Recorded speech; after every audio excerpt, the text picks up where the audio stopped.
Good day, sir. I'm Lady Galdiano, BSCRIMINOLOGY 3 Bravo, and in this video I will read the Article 18, 19, and 20 of the Revised Penal Code. Article 18. Accomplices. Accomplices are those persons who, not being included in Article 17, cooperate in the execution of the offense by previous or simultaneous acts. Requisites. An accomplice has acknowledge of the criminal design of the principal, and all he does is concur with his purpose. There must be a relation between the acts done by the principal and those attributed to the person charged as accomplice. In homicide or murder, the accomplice must not have inflicted the mortal wound. Number 1, there be a community of design. Principal originates the design. Accomplice only concurs. Number 2, he cooperates in the execution by previous or simultaneous acts intending to give material and moral aid. Cooperation must be knowingly done. It must also be necessary and not indispensable. Number 3, there be a relation between the acts of the principal and the alleged accomplice. Example, Juan was choking Pedro, then Tomas ran up and hit Pedro with a bamboo stick. Juan continued to choke Pedro until he was dead. Tomas is only accomplice because the fatal blow came from Juan. B. Lending a dagger to a killer knowing that latter's purpose. Article 19. Accessories. Accessories are those who, having knowledge of the commission of the crime and without having participated therein, either as principals or accomplices, take part subsequent to its commission in any of the following manners. Number 1, by profiting themselves or assisting the offender to profit by the effects of the crime. Number 2, by concealing or destroying the body of the crime or the effects of or instruments thereof in order to prevent its discovery. Number 3, by harboring, concealing, or assisting in the escape of the principals of the crime, provided the accessory acts with abuse of his public functions, or whenever the author of the crime is guilty of treason, parricide, murder, or an attempt to take the life of the chief executive, or is known to be habitually guilty of some other crime. Example of paragraph 1, person receive and use property from another, knowing it was stolen. Example in paragraph 2, placing a weapon in the hand of the dead who was unlawfully killed to plant evidence, or burying the deceased who was killed by the principals.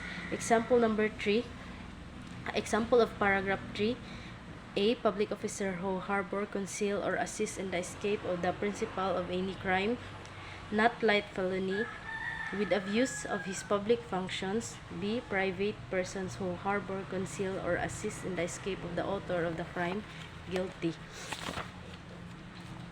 of treason, parricide, murder, or an attempt against the life of the president, or who is known to be habitually guilty of some crime.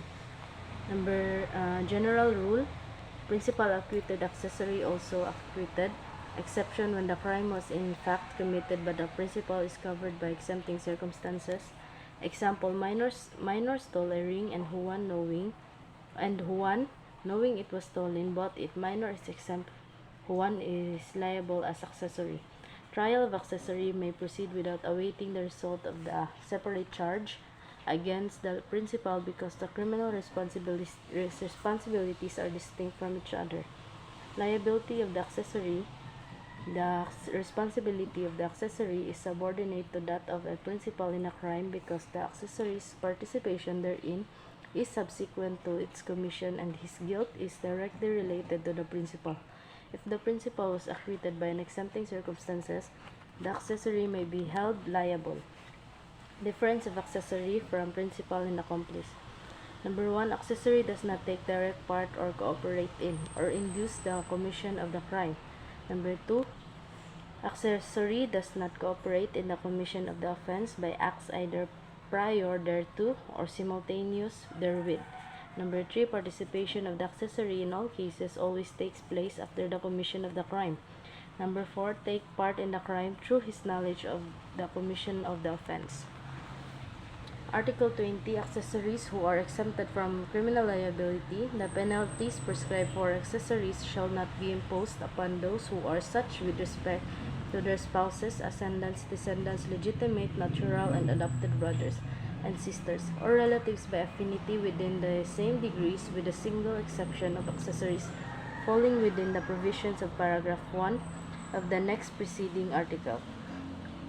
Basis: ties of blood and the preservation of the cleanliness of one's name, which compels one to conceal crimes committed by relatives so near as those mentioned. Nephew and niece not included. Accessory not exempt when help a relative principal by profiting from the effects of the crime, or assisted the offender to profit from the effects of the crime. Only accessories covered by paragraph 2 and 3 are exempted. Public officer who helped his guilty brother escape does not incur criminal liability, as ties of blood constitute a more powerful incentive than the call of duty. Penalty: suffering inflicted by the state for the transgression of a law. Judicial conditions of penalty. Number 1, retribution or expiation. Penalty commensurate with the gravity of the offense. Number 2, correction or reformation. Rules which regulate the execution of penalties consisting of deprivation of liberty. Number 3, social defense. Inflexible severity to recidivists and habitual delinquents. A. B. Must be productive of suffering limited on the integrity of human personality. B. Must be proportionate to the crime, sanctioned according to the gravity of the crime committed. C. Must be personal, imposed only upon the criminal, no proxy. D. Must be legal according to a judgment of fact and law. E. Must be equal, applies to everyone regardless of the circumstances. F. Must be correctional, intended to provide positive rehabilitation to the offender. So this ends my reading activity in Article 18, 19, and 20. Again, I'm Lady Charl Galdiano, third year BSCRIMINOLOGY, Bravo, and